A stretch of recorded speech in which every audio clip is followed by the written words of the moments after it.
Hey everybody, this is Mr. Mobbin coming at you with another APUSH video. This is going to be taking a look at challenges of the 21st century, but specifically in this video, we're going to be taking a look at the major domestic policies and issues affecting the United States during the George W. Bush presidency. A lot of times we tend to think that it's going to be just focused solely on foreign policy issues such as 9/11, war on terror, including the wars in Afghanistan and Iraq, but that's certainly not the case. Remember, in 2000, the most contentious issue between then Governor George W. Bush and Vice President Al Gore was what to do with the recent $250 billion surplus that the federal government had accumulated.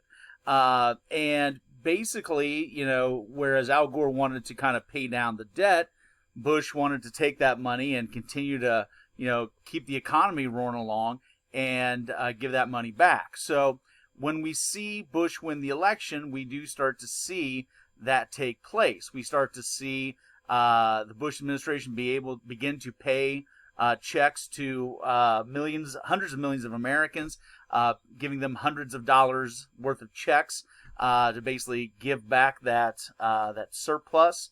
And we're going to see massive tax cuts take place. And so what does this mean is that, we really aren't able to pay down the debt, really. And we're going to be seeing the debt go up dramatically over the next 8 years because, here's what's going on. You have a major cut in the taxes, and you now are paying for two major wars overseas at the same time. So you're going to see a massive increase in the debt. Take a look at this stat right here.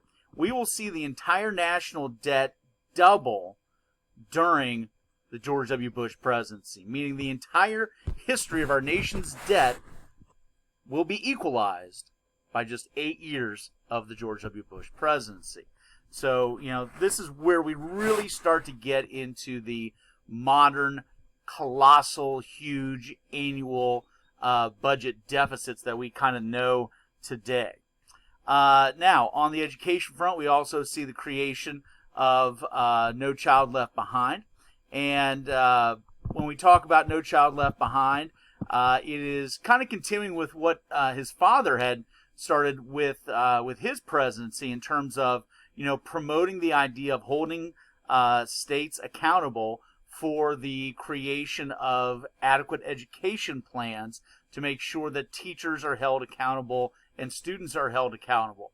What this does is begin to tie some of the federal funding that states are going to be getting, and therefore public schools would be getting, to the success of students on standardized tests. So, if you are someone that's kind of thinking about, gosh, why do we got to take these OSTs and things like that? Well, this is part of the reason why, is that you've had, starting in the 1980s, a clear drive by the federal government. And note, this is Republicans and Democrats combined to force schools and teachers to be more accountable for overall student academic success. Something else that is going to be significant is a major expansion to the Medicare program. Now, note, we don't normally think of a conservative Republican like Bush being somebody that would want to do that, but you got to understand that, from, if nothing else, a purely political perspective, there are no more, reliable voters than elderly Americans. They vote at the highest rates of anybody. And by the time we got to the 21st century, we saw that, yes, Medicare was very successful and very popular. But remember, Medicare only provides for things like hospitalization stays. It provides for rehabs, helps to pay for surgeries and stuff like that.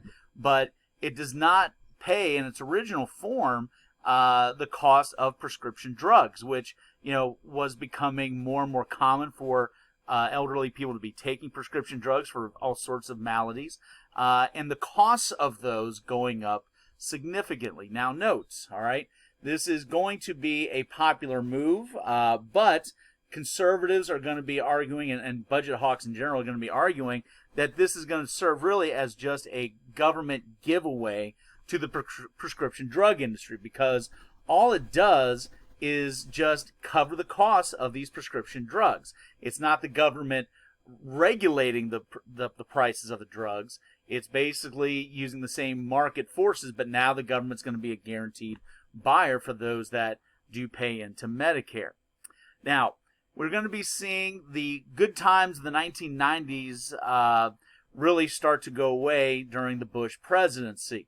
Starting in 2001, what had been the initial internet, or as they called it at the time, the dot-com bubble, in other words, this massive investment into the new internet world, is going to burst. Like we see, I mean, one of the things that's always continuous to keep in mind is that whenever you're talking about new innovations, be it railroads or factories, or in this case, the internet, you're going to see this, overinvestment from time to time. And when that overinvestment happens, things get overvalued, over speculation, the bubble bursts, and then it has to kind of restart again. But unfortunately, that burst of the economy is going to lead to a recession, and that's going to also further the increase in the national annual deficits and overall debt.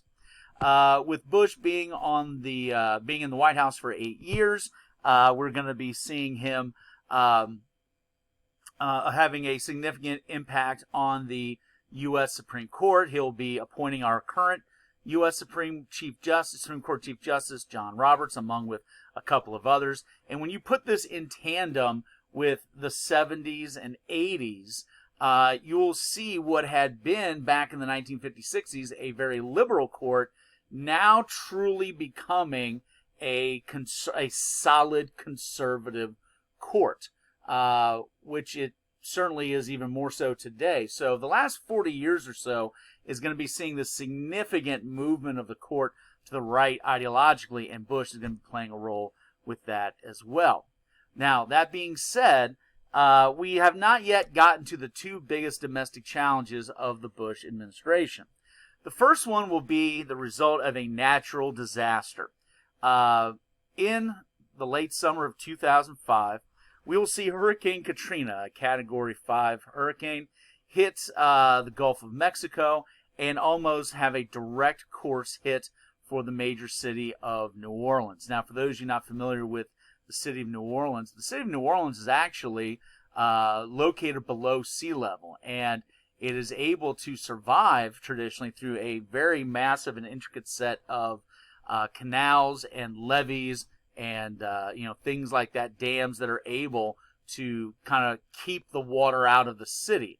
But when this hurricane hits with tremendous winds, tremendous rain, tremendous storm surge, those levees will fail. And with New Orleans kind of like being in a bowl, if you will, then that water starts to pour into the bowl, and you then start to have a situation that looks like this. It is going to be massively, massively devastating. And like so often in history, the folks that are going to be living in the poorest sections of the city will be hit the hardest. That's where the levees were weakest. And so you are going to see what looks almost like apocalyptic level destruction and death in the city of New Orleans. We're going to be seeing over 1,000 Americans die because of this natural disaster. The Bush administration is going to be massively criticized for being too slow and ineffective in trying to address the issue. We will not see federal aid start to come to the city for 3 days after the storm hits. For many, that will be way too late. And so the Bush administration is going to be seen as basically dropping the ball in terms of trying to help New Orleans. There's still to this day, it's been almost 20 years, there are still parts of the city of New Orleans that are still damaged from this, horrifically, historically bad storm. But arguably, the most dangerous event domestically of the Bush administration will be a financial collapse. And that is going to be happening in the fall of 2008. As Americans were now fixated in 2008 on the upcoming campaign between Barack Obama and John McCain, in the time period between the end of the dot-com recession, which was about 2003, and 2008, you started to see the economy improve once again, which is always good. Unfortunately, it's going to be associated with another bubble that's going to be building during that time, and building rapidly. And it's not going to be the internet, it's not going to be railroads. It is going to be in the home building industry, though.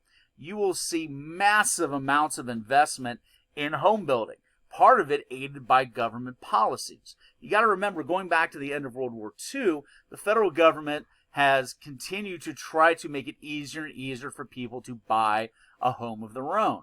Part of the understanding behind that is that historically, home ownership is considered one of the smartest, most sound investments that you can make. In other words, historically, if you buy a house, you can't help but profit off of that investment. It's almost impossible to lose money on a house historically.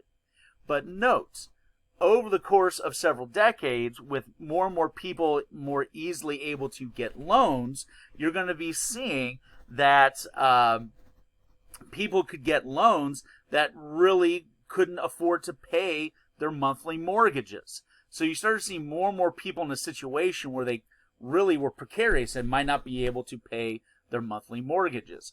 On top of that, you've got many people that are buying houses not to live in them, but to flip them, to buy them at a relatively low price, fix them up a little bit. With the growing demand for more and more construction of housing, the prices of these homes are getting artificially high, and some folks are trying to cash in on that by quote-unquote flipping these houses. You also see a noticeable deregulation in many of the rules of the stock market, and some of these rules allowed for financial industries to be able to kind of cobble investments in numerous industries that were highly speculative, including the housing industry. And so all of this is going to come to a head in September of 2008 when we see the bubble burst. When the bubble bursts in September of 2008, the stock market collapses in a way that we had not seen since the Great Depression, not since 1929. Some of America's most, well-known financial institutions like Lehman Brothers, who had been in business for well over 100 years, will go out of business, will go bankrupt.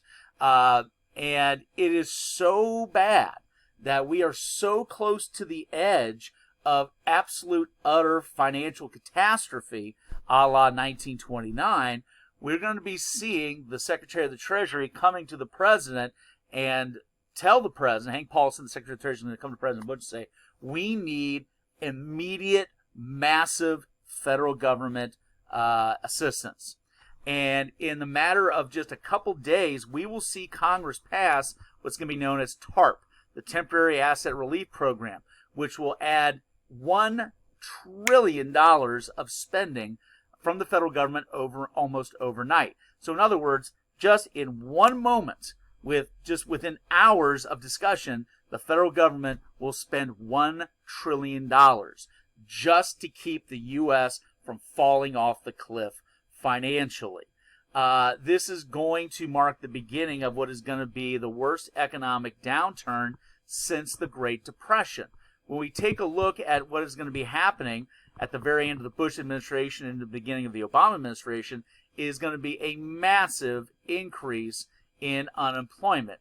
We're going to be seeing the unemployment rate go from, right around 4% up to about 10% in about 18 months. The entire housing economy is going to collapse. We're going to be seeing the car industry having to be bailed out.